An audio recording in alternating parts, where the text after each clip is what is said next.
People of the nations, hear this.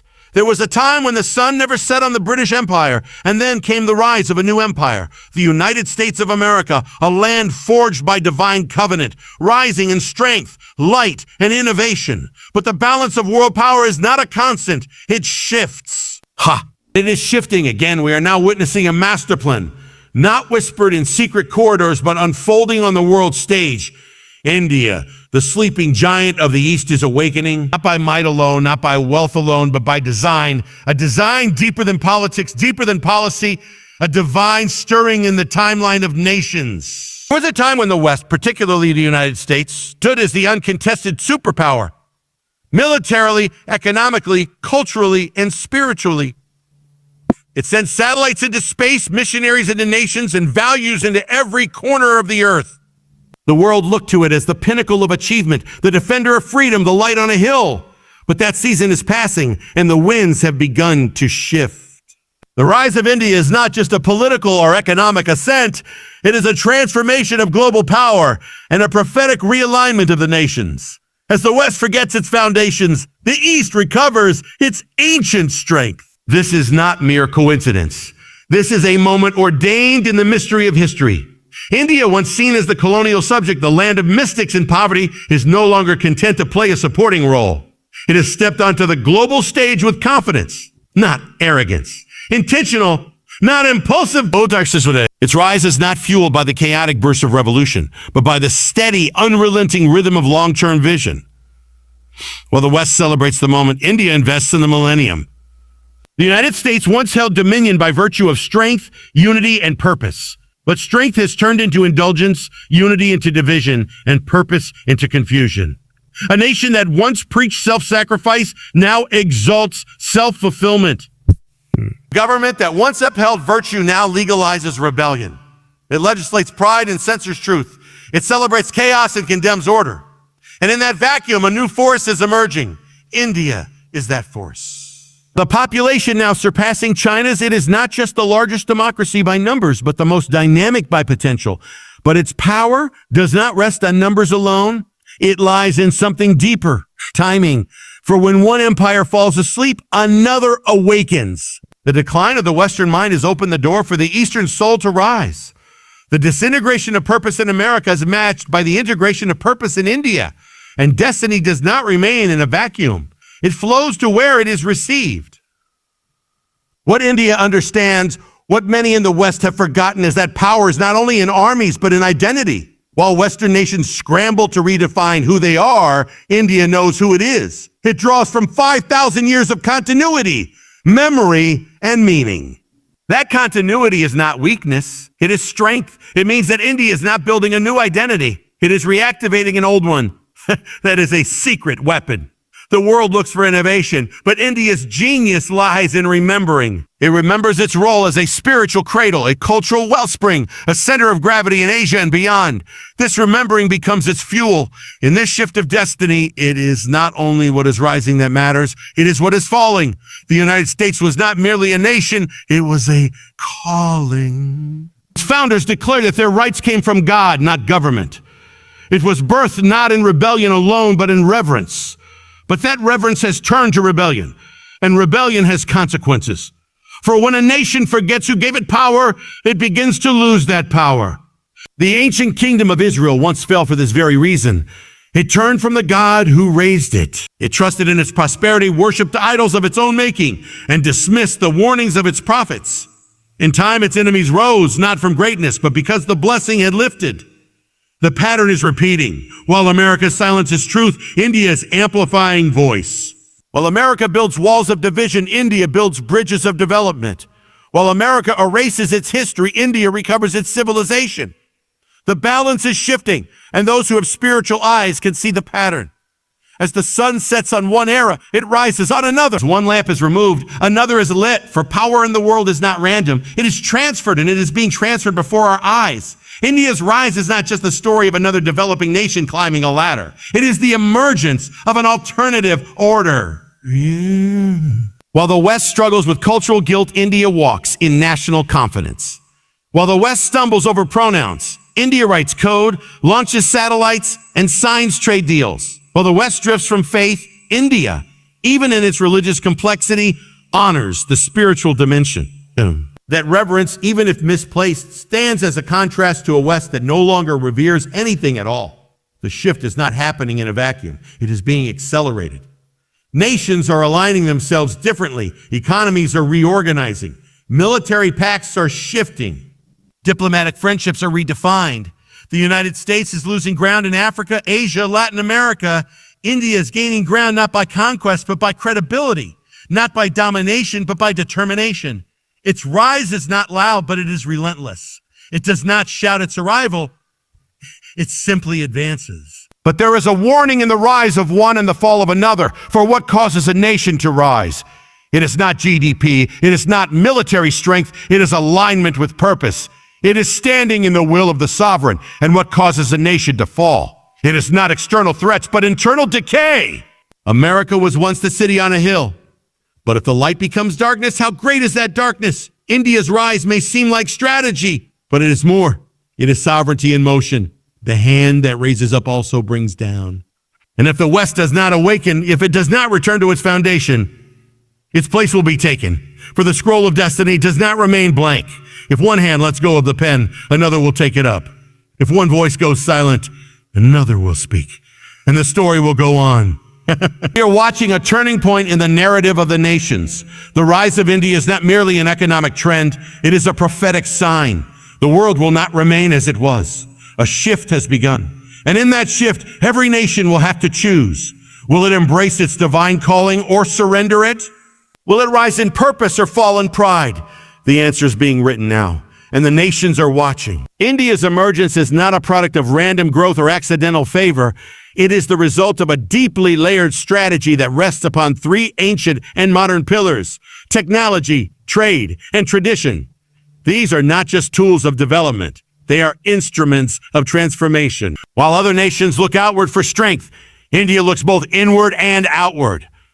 It draws upon the roots of its past and the innovations of its present to build a structure for the future.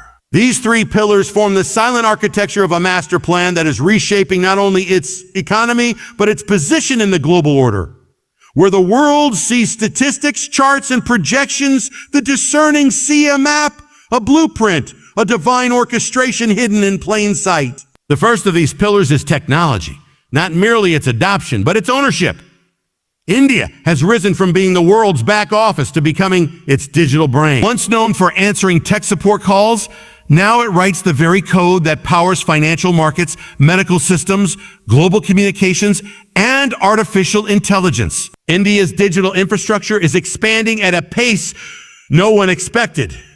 With over 1 billion mobile connections, a rapidly digitized banking system, and a biometric identification network that spans the entire nation, it has built a technological backbone that rivals even the most advanced nations. But this is not just development, it is deployment.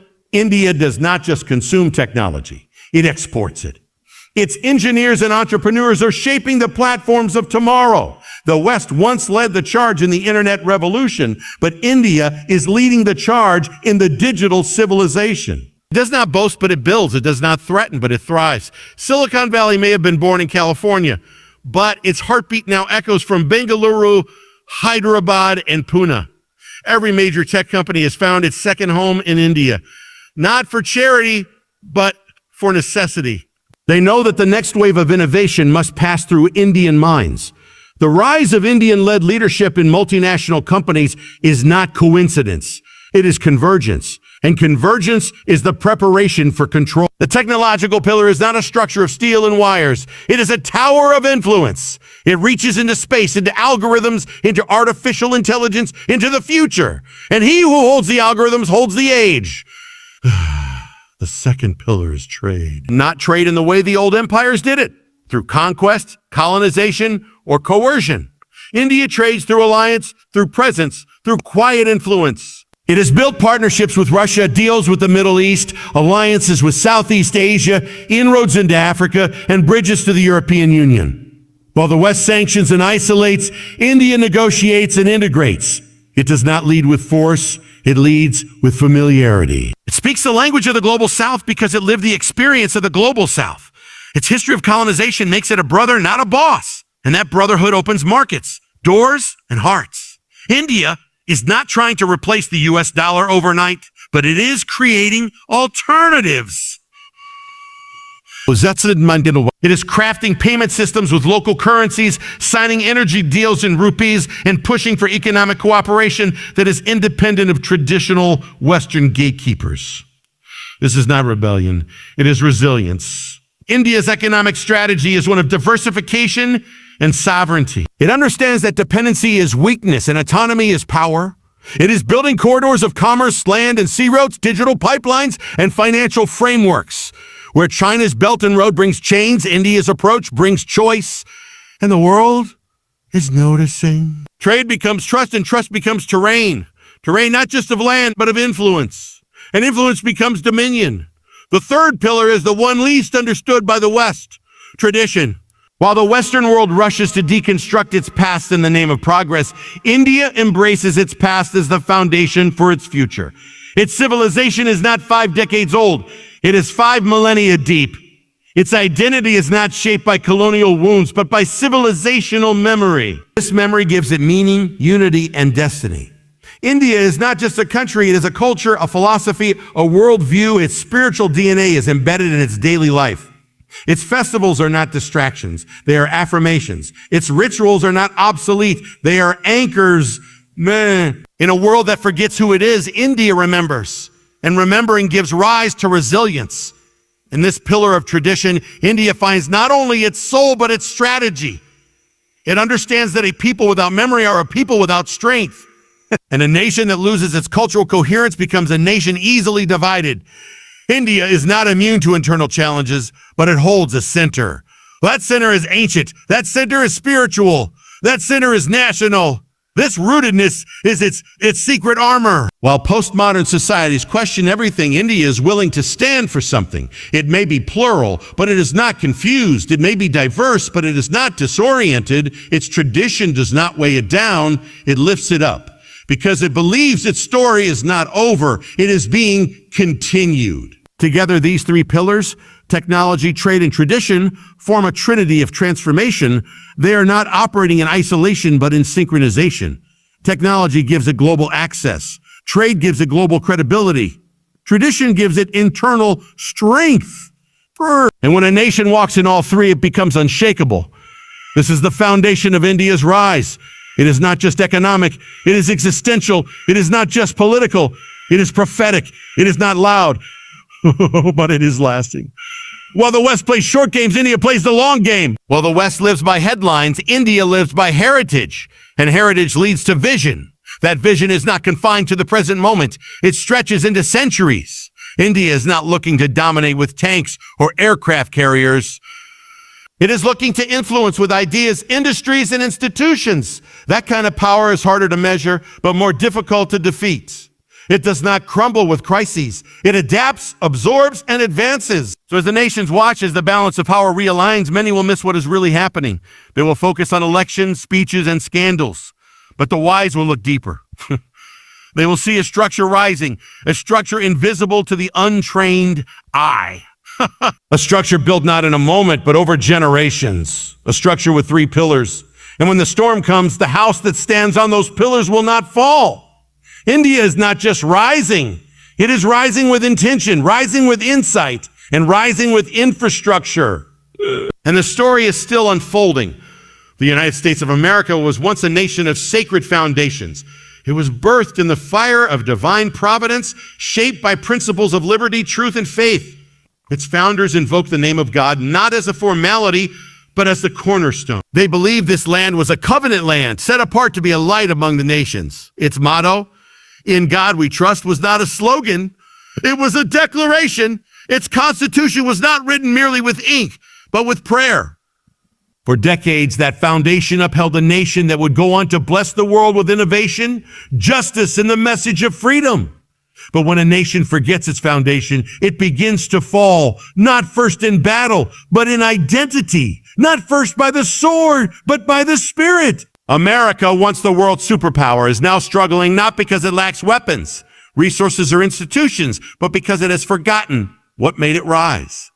When a building is constructed, the structure is never greater than the integrity of its foundation.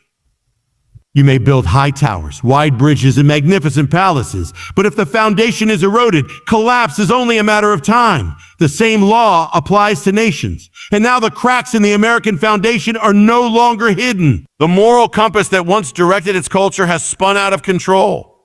Truth has been replaced with relativism. Purpose has been traded for pleasure. Identity has become a question instead of an answer. The sacred has become profane, and the profane has been made sacred. The nation that once disciplined itself now indulges itself. The nation that once led with vision now follows with confusion. And while the debates rage on the surface, the real issue is deeper. The foundation has shifted. In education, the founding virtues have been erased. Generations are raised without any knowledge of the price paid for their freedom. They are taught to be ashamed of their history rather than to learn from it. Patriotism is mocked. Faith is censored. And with each passing year, the distance between America and its origin grows. But when you sever the root, the tree begins to die. The leaves may stay green for a moment, but soon they wither. America is withering not from external enemies, but from internal emptiness. The soul of the nation has been hollowed out. And where the soul once stood, a vacuum has formed. That vacuum has been filled with division, hostility, and confusion. In its politics, the nation has turned on itself. Civil discourse has been replaced by venom. Unity has given way to tribalism. Justice has become selective, and law has been twisted into a weapon. Leaders no longer serve the people. They manipulate them. The government that once derived its authority from the consent of the governed now demands obedience without accountability. The structure still stands, but the spirit is gone. And without spirit, there can be no true strength. In culture, the shift is more pronounced. Once a beacon of virtue, America's entertainment now exports moral confusion across the globe. What once inspired now corrupts. What once elevated now degrades. Family, once the sacred building block of society, has been dismantled. Fatherhood is mocked. Motherhood is marginalized, and children are caught in the crossfire. Gender, identity, truth, all have become subject to the whims of ideology. The very design of creation is being rewritten by human pride. But a society that wars against its own design will eventually destroy itself. It is not progress to erase the image of God. It is rebellion. And rebellion always bears a cost. In its economy, the nation still boasts numbers, but the soul of labor has shifted. Productivity has given way to entitlement. Work is no longer a sacred duty. It is a burden to be escaped. Debt is worshipped. Consumption is unrestrained. The pursuit of wealth has become an idol, and the nation is enslaved not by foreign powers, but by its own appetites. A nation that once saved for its future now borrows from it. A people that once gave generously now demand constantly. The economic engine may still run, but the oil of virtue has run dry. In its foreign policy, the strength once rooted in moral clarity has become blurred by political convenience. Allies are confused. Enemies are emboldened. The light that once drew the world now flickers. The moral authority America once held is questioned because it no longer leads by example. It preaches democracy while tolerating tyranny within. It promotes freedom abroad while restricting it at home. The contradiction is visible, and the world sees it. And into that vacuum steps a new contender, India, rising not merely with numbers, but with a sense of purpose and alignment. While America forgets its foundations, India honors its civilization. While America questions its right to lead, India asserts its time to rise. The question is not whether America can recover. The question is whether it will remember. Will it remember the prayers that once echoed in its halls of power? Will it remember the covenants that once defined its calling? Will it remember the price of liberty, the purpose of governance, the dignity of life, and the holiness of truth? Because if it does not remember, then its decline is not reversible. And another will rise to take its place, not with arrogance, but by appointment. For power is never truly lost. It is transferred, and history does not tolerate a vacuum. The master plan to overtake America does not require invasion or destruction. It only requires that America keep forgetting, because a nation that forgets its foundation will eventually forfeit its future. It will trade its inheritance for indulgence. It will surrender its destiny for distraction, and it will be overtaken not by force, but by default. The real threat is not from without. It is from within. If America does not return, it will be replaced. This is not just a political warning, it is a spiritual one. Foundations matter. The house may still appear strong, but if the foundation is cracked, judgment is not far behind. And the cracks are growing. In every institution, in every sphere, the signs are there. The time is short, and the choice is clear. Remember or fall. Return or be replaced. Humble yourself or be humbled. For the lampstand is not guaranteed to remain. It can be removed. It has been removed before. And if the heart does not change, the story will. India rises while America forgets. One nation builds while the other breaks. One nation draws from memory while the other erases it. The shift is not accidental. It is consequential, and the clock is ticking. Power does not rest solely on military might or economic capacity. It is ultimately a matter of influence, the shaping of minds, the steering of values, and the commanding of culture. In the past century, the United States mastered this art. Its movies, music, technology, universities, and lifestyle became the dream of the world. People from every continent looked to America not merely for wealth, but for identity. They spoke its language, wore its fashion, consumed its media, and echoed its ideologies. That cultural saturation was not accidental. It was strategic. Influence became dominance. But that influence was not built overnight. It was cultivated through decades of consistency in values, branding, and leadership. Today, that same influence is beginning to fragment, and into the cracks, a new force is rising: India. India's influence is of a different kind. It is not built on spectacle, but on saturation. It does not dazzle. It embeds, and that makes it more enduring. Indian influence flows not just through the export of entertainment or education, but through a subtle infusion of presence across industries, continents, and ideologies. Its diaspora, one of the largest and most educated in the world, serves as its unofficial ambassadors. They hold positions of power in boardrooms, labs, hospitals, universities, governments, and tech giants. Wherever they are, they carry more than credentials. They carry a worldview. That worldview is often marked by a mixture of resilience, discipline, spirituality, and ambition. This soft power, unlike traditional military force, shapes culture without firing a single bullet. It persuades through presence. And over time, presence becomes policy. While the West is engulfed in a crisis of meaning, India is exporting its philosophies with quiet force. Yoga, meditation, Ayurveda, spiritual practices rooted in ancient Indian traditions are now mainstream across the globe. What began as niche interest has become global industry. And behind every posture, every mantra, every holistic remedy is an invisible thread of influence. It is not overtly nationalistic, but it is unmistakably Indian. It is shaping how the world understands health, balance, identity, and purpose. And while America once evangelized the gospel of democracy and capitalism, India now gently introduces a new gospel, a synthesis of ancient wisdom and modern adaptability. This is not just cultural expansion, it is ideological redefinition. India's film industry, once confined to its borders, is now stretching across them. Bollywood has become global. Indian music, art, and cinema are not only consumed internationally, they are celebrated. Streaming platforms promote Indian storytelling to audiences that had never before looked east. These stories carry values distinct from the West. They emphasize family, sacrifice, honor, generational continuity, and spiritual symbolism. They do not discard tradition, they exalt it. This consistent messaging, even if subtle, forms a contrast to Western media, which increasingly promotes fragmentation, rebellion, and rootlessness. Influence, after all, is not about volume, but about vision. And India's cultural vision is clear: continuity, not chaos. Education is another battlefield of influence, and India is positioning itself strategically. Its technical institutes produce some of the most sought-after minds in the world. Countries now actively recruit Indian talent not only for skills, but for leadership. Indian professors, researchers, and innovators populate the most prestigious institutions abroad. But increasingly, India is drawing those minds back. The return of intellectual capital signals more than a brain gain. It signals a foundation for cultural leadership.